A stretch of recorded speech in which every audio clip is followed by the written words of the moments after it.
জুলাই সনদ নিয়ে জনগণকে বিভ্রান্তের অভিযোগ বিএনপির। জুলাইয়ের অর্জন কারো একার নয়, এ নিয়ে ব্যবসার সুযোগ নেই।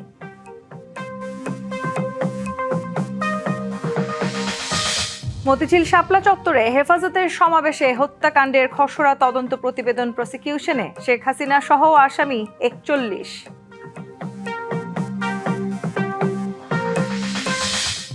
শেখ হাসিনার আমলে বিশ্বকাপ দেখানোর নামে লুটপাট, তমা কনস্ট্রাকশনের খেলা দেখানোর দুর্নীতি খতিয়ে দেখবে সরকার। সিস্টেম লসের নামে বিদ্যুৎ চুরির উৎসব, জড়িত বিদ্যুৎ কর্মকর্তারাই ১% কমলে বছরে সাশ্রয় হবে হাজার কোটি টাকা।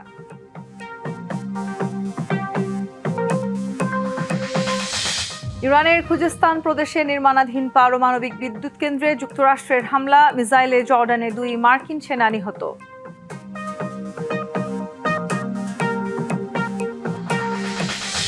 বিশ্ব ফুটবল শ্রেষ্ঠত্বের লড়াইয়ে ইউরোপ ও লাতিন আমেরিকা, মেসি নাকি ইয়ামাল, কার হাতে উঠবে শিরোপা, অপেক্ষায় দুনিয়া।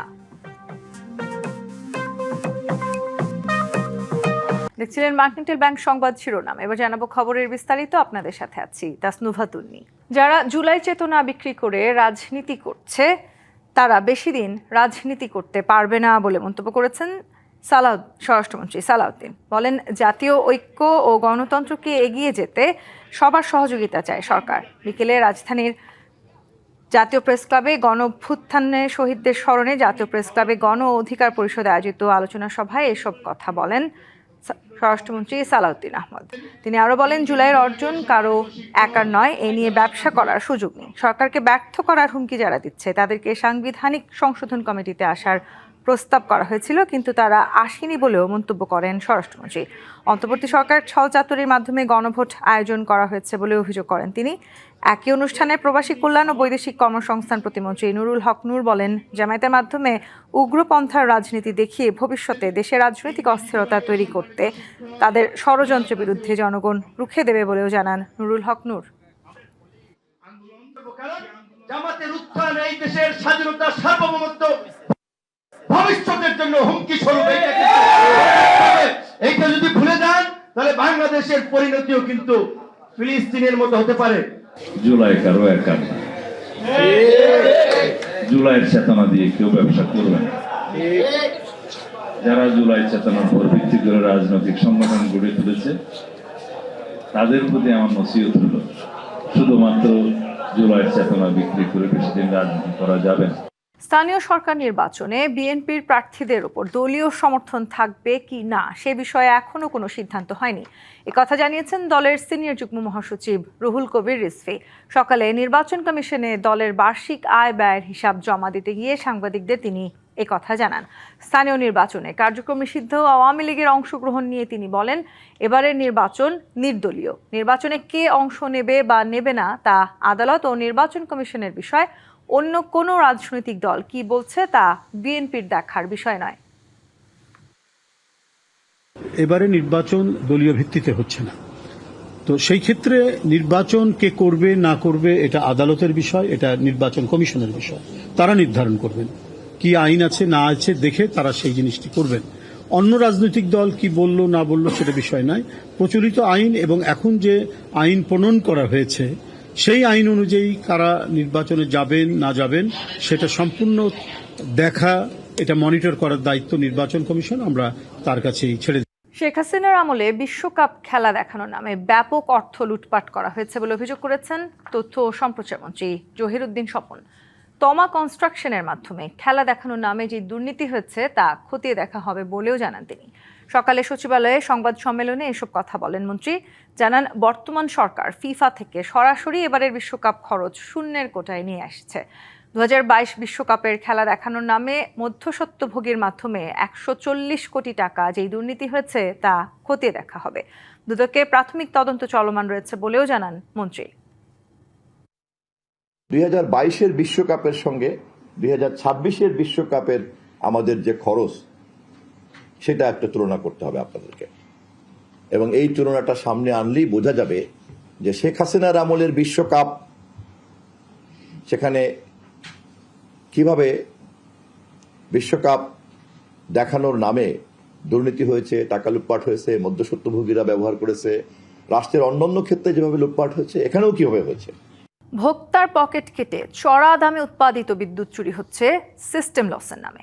উন্নত বিশ্বে যেখানে সিস্টেম লস 6% আশেপাশে, বাংলাদেশে তা 10% বেশি। বিদ্যুৎ কালোবাজারির বড় খাত ব্যাটারি চালিত অটোরিকশা, আর এই চক্রের সাথে জড়িত খোদ বিদ্যুৎ বিভাগের কর্মকর্তারাই। বিশেষজ্ঞরা বলছেন 1% সিস্টেম লস কমালে এই বছরে সাশ্রয় হবে অন্তত 1000 কোটি টাকা। গ্রিড আধুনিকায়ন আর স্মার্ট মিটারের মাধ্যমে এই কালোবাজারি দ্রুতই নিয়ন্ত্রণ করা সম্ভব। অনিয়ম, চুরি আর দুর্নীতিতে হাবুডুবু খাচ্ছে দেশের বিদ্যুৎ খাত। সর্বোচ্চ চাহিদা 18,000 মেগাওয়াট হলেও উৎপাদন সক্ষমতা 33,000 মেগাওয়াটের বেশি। ফলে ক্যাপাসিটি চার্জের নামে গচ্ছা যাচ্ছে হাজার হাজার কোটি টাকা। শুধু তাই নয়, গ্যাস, কয়লা, ফার্নেস অয়েল সহ বিদ্যুৎ উৎপাদনের জ্বালানি প্রায় 100% আমদানি নির্ভর হওয়ায় বিশ্ব বাজারের ওপর নির্ভরশীলতা বাড়াচ্ছে উৎপাদন খরচ। এখানেই শেষ নয়, ভোক্তার পকেট কেটে চড়া দামে উৎপাদিত এই বিদ্যুৎ সিস্টেম লসের নামে চুরি হয়ে যাচ্ছে দিন দুপুরেই। উন্নত বিশ্বে সিস্টেম লসের পরিমাণ 6%-এর কাছাকাছি হলেও বাংলাদেশে তা 10%-এর নিচে নামছেই না। অনেক ক্ষেত্রে শোনা যায় যে হুকিং করে যে ইলেকট্রিক ভেহিকেল চার্জিং হয়। আমাদের উদ্দেশ্য হওয়া উচিত, যেটা আগে বলছিলাম, যে এটাকে দ্রুততার সাথে 8%-এর দিকে নিয়ে আসা, যেটা 10%-এর উপরে আছে, এবং পরবর্তী সময় এটাকে ইন্টারন্যাশনালি যেটা অ্যাডভান্সড ইকোনমি যে লেভেলে আছে 6% গড়, সেদিকে আমরা যদি যেতে পারি।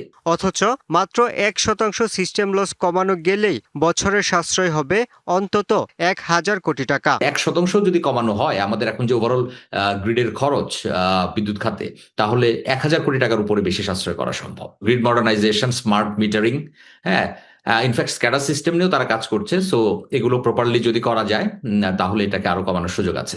বিশেষজ্ঞরা বলছেন, একসময় বাসাবাড়িতে অবৈধ লাইনের মাধ্যমে বিদ্যুৎ চুরি হলেও এখন কালোবাজারির বড় খাত হয়ে উঠেছে ব্যাটারি চালিত অটোরিকশা। আর এ কালোবাজারির সঙ্গে জড়িত খোদ বিদ্যুৎ বিভাগের কর্মকর্তারাই। ফলে গ্রাহকের পকেট কাটার পাশাপাশি সংকটে পড়ছে খোদ সরকারও। এই চুরি আপনি দেখবো, যাদের কথা বলার দায়িত্ব তারা কথা বলবে না। তারা এগুলোই করতে শিখেছে, এগুলোই করতে উৎসাহী, কারণ এগুলো করে তাদের লাভ হয়, তারা নেপথ্যে লাভবান হয়। বিআরসি যদি আজকে এ খাতকে সুরক্ষা দিতে না পারে, তাহলে সরকার তার কিছুই করার নেই, সরকার কিছু করতে পারবে না। বিশ্লেষকরা বলছেন, বিদ্যুতের দাম বাড়িয়ে সাময়িক সমাধান মিললেও চুরি আর অপচয় বন্ধ না হলে এই খাতে স্বস্তি ফিরবে না। Yusuf Rana, DBC news, Dhaka. বিশ্বজুড়ে জনপ্রিয় সামাজিক যোগাযোগ মাধ্যম ফেসবুকে হঠাৎ প্রযুক্তিগত সমস্যা দেখা দেয় বিপাকে পড়েন লাখো ব্যবহারকারী। বিশেষ করে ডেস্কটপ ও ওয়েব সংস্করণে লগইন, নিউজ ফিড লোড এবং মেসেঞ্জারে বার্তা আদান প্রদানে সমস্যা দেয়। তবে বেলা 3:30টার পর থেকে সমস্যা কমে আসে। ব্যবহারকারীদের অভিযোগ, দুপুর 1:30টার পর থেকে ফেসবুকের ফিডে বিভ্রাট দেখা দেয়। অনেকেই অ্যাকাউন্টে প্রবেশের চেষ্টা করলে বারবার একটি বার্তা দেখায়। মেসেঞ্জারে বার্তা পাঠানো ও গ্রহণের ধীর গতি কিংবা সম্পূর্ণ সেবা বিচ্ছিন্ন হওয়ার মতো পরিস্থিতি তৈরি হয়। ডেস্কটপ ব্রাউজারে লগইন করতে গেলে অনেক ব্যবহারকারীর স্ক্রিনে অ্যাকাউন্ট টেম্পোরারিলি আনএভেইলেবল বার্তা দেয়। এই আকস্মিক বিভ্রাটে ব্যক্তিগত ব্যবহারকারীর পাশাপাশি অনলাইন ব্যবসায়ী, ফ্রিল্যান্সার এবং ফেসবুক নির্ভর বিভিন্ন সেবাদানকারী প্রতিষ্ঠানও সমস্যার মুখে পড়েন। 24 ঘন্টায় হামের উপসর্গে আরও 4 শিশুর মৃত্যু হয়েছে। স্বাস্থ্য অধিদপ্তরের বিজ্ঞপ্তিতে এই তথ্য জানানো হয়। গত 15 মার্চ থেকে দেশে এখন পর্যন্ত নিশ্চিত হামে মারা গেছে 95 শিশু। একই সময় উপসর্গে মৃত্যু হয়েছে 693 শিশুর। সে হিসেবে সব মিলিয়ে মৃত্যু হয়েছে 788 জনের। সারা দেশে এই পর্যন্ত হামের লক্ষণ নিয়ে সবচেয়ে বেশি আক্রান্ত মৃত্যু ঢাকা বিভাগে। শাহজালাল আন্তর্জাতিক বিমানবন্দরের কার্গো ভিলেজে ফলের চালানের আড়ালে বিশেষ কৌশলে লুকিয়ে রাখা অন্তত 16 কেজি স্বর্ণের বার জব্দ করেছে ঢাকা কাস্টমস হাউস। গোয়েন্দা তথ্যের ভিত্তিতে পরিচালিত অভিযানে এই স্বর্ণ জব্দ করা হয়। এর আগে কার্গো ভিলেজে তল্লাশি চালানো হলে ফলের ক্যারেটের ভেতরে লুকিয়ে রাখা স্বর্ণের বারগুলো পাওয়া যায়। ধারণা করা হচ্ছে সংঘবদ্ধ চোরাচালান চক্র ফল আমদানির আড়ালে স্বর্ণ দেশে আনার চেষ্টা করছিল। ঘটনায় জড়িত ব্যক্তি ও চক্রকে শনাক্ত করে গ্রেপ্তারে আইনশৃঙ্খলা বাহিনীর অভিযান অব্যাহত রয়েছে। গল্পের জাদুকর, নাট্যকার ও চলচ্চিত্র নির্মাতা হুমায়ূন আহমেদের 14তম মৃত্যুবার্ষিকী আজ। শব্দের জাদুতে তিনি নির্মাণ করেছেন এক অনন্য ভুবন, যেখানে প্রজন্মের পর প্রজন্ম খুঁজে পেয়েছে জীবনের হাসি, কান্না, প্রেম, বিরহ আর আপনজনের গল্প। তিনি নির্মাণ করেছেন ৮টি চলচ্চিত্র, রচনা করেছেন ১/২ শতাধিক নাটক এবং প্রায় ২ শতাধিক উপন্যাস ও ছোট গল্প।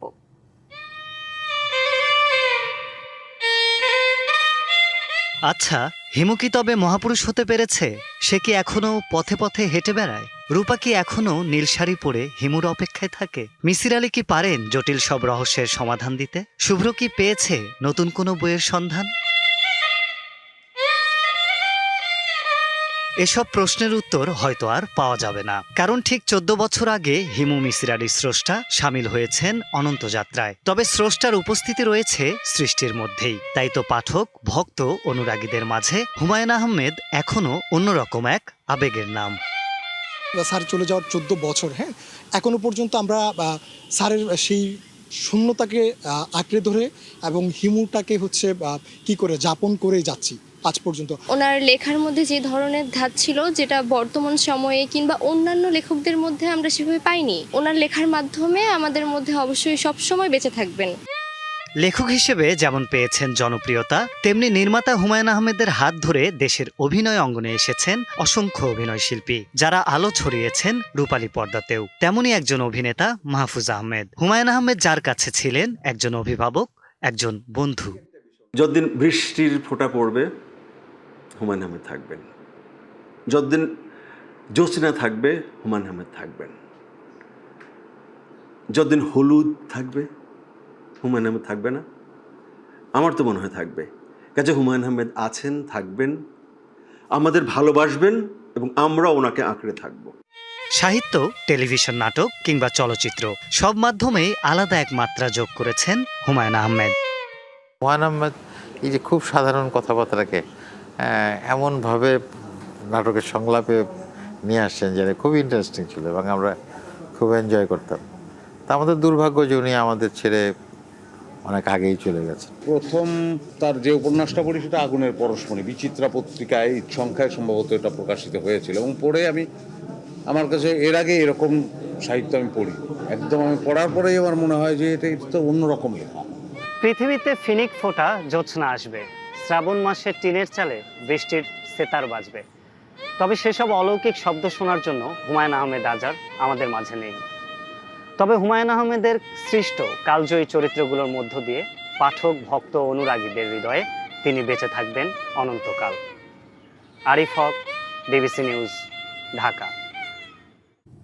গাজীপুরে নুহাশপল্লীতে নানা আয়োজনে নন্দিত কথা সাহিত্যিক হুমায়ুন আহমেদের মৃত্যুবার্ষিকী পালিত হয়েছে।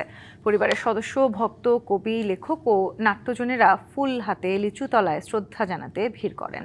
সকালে লেখকের স্ত্রী মেহের আফরোজ শাওন, 2 ছেলে নিনিত ও নিশাদ কবর জিয়ারত করেন। এ সময় শুভানুধ্যায়ী ও ভক্তরাও ছিলেন। তার আত্মার শান্তি কামনায় দোয়া করা হয়। আয়োজন করা হয় কোরআনখানি ও মিলাদ মাহফিলের। হুমায়ুন আহমেদের লেখালেখি ও স্বপ্ন নিয়ে কথা বলেন তার স্ত্রী।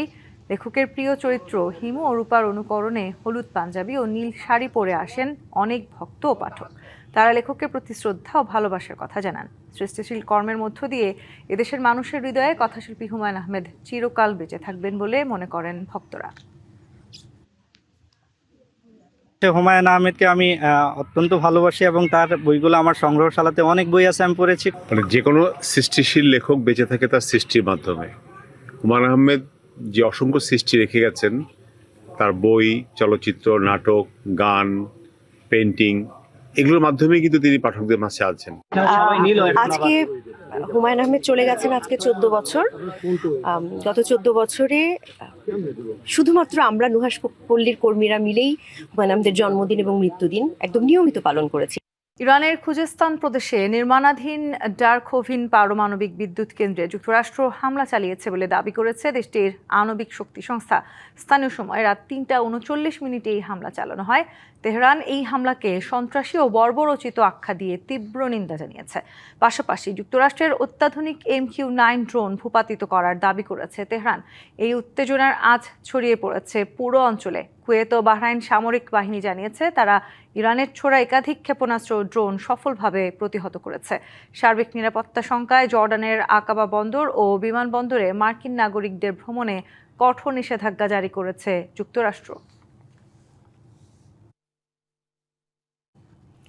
তেহরানের পথে পথে যুক্তরাষ্ট্রকে ঘিরে উস্কানিমূলক বিলবোর্ড ও ব্যানার। কোথাও প্রেসিডেন্ট ডোনাল্ড ট্রাম্প খোলা কফিনে শায়িত, কোথাও আবার সাগরে ডুবানোর দৃশ্য। এমনকি কিছু ব্যানারে ট্রাম্প ও তার পরিবারের সদস্যদের ছবি কফিনের ওপরেও প্রদর্শন করা হয়েছে। এসব প্রদর্শনের মাধ্যমেই প্রতিশোধের হুমকি তেহরানের।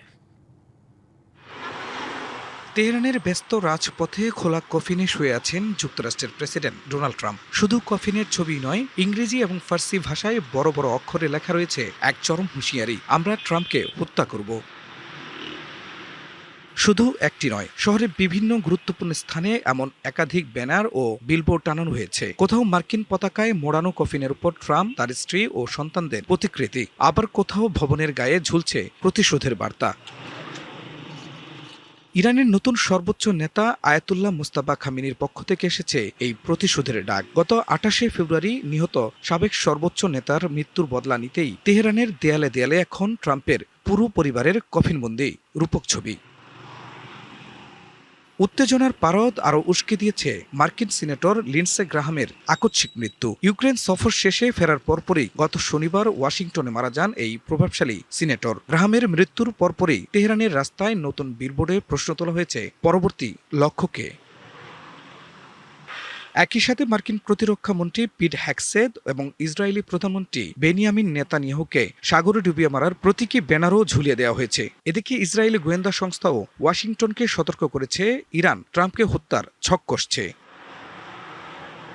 খান মোহাম্মদ মুকুল, ডিবিসি নিউজ ডেস্ক। কানাডায় দাবানল পরিস্থিতি ভয়াবহ রূপ ধারণ করেছে। দেশটির ব্রিটিশ কলম্বিয়ার পেম্বেটন এলাকায় পাহাড়ি অঞ্চলে ছড়িয়ে পড়েছে আগুন, ফলে ঘন ধোঁয়ায় ছেয়ে গেছে আকাশ। তীব্র ধোঁয়ার কারণে চরম ঝুঁকিতে বৈদ্যুতিক লাইন ও টায়ারগুলো। আগুন নিয়ন্ত্রণে পাহাড়ে হেলিকপ্টারের সাহায্যে ছিটানো হচ্ছে পানি। দেশটির ফেডারেল কর্মকর্তারা জানান, গত 24 ঘন্টায় নতুন করে আরও 69টি স্থানে দাবানল ছড়িয়ে পড়েছে। এর ফলে দেশজুড়ে সক্রিয় দাবানলের সংখ্যা 955টি। চলতি মৌসুমে এখন পর্যন্ত দেশটিতে 28,500 বর্গ কিলোমিটারের বেশি এলাকা পুড়ে ছাই হয়ে গেছে। এদিকে কানাডার অন্টারিও প্রদেশে আগুনের তীব্রতা কিছুটা কমতে শুরু করেছে। শেষ হচ্ছে অপেক্ষার প্রহর। ফুটবল শ্রেষ্ঠত্বের মহারণে রাতে মাঠে নামবে স্পেন ও আর্জেন্টিনা। মুখোমুখি দেখায় সমানে সমান দুই দল, তবে বিশ্বকাপের ফাইনাল পাল্টে দিতে পারে অতীতের সব সমীকরণ।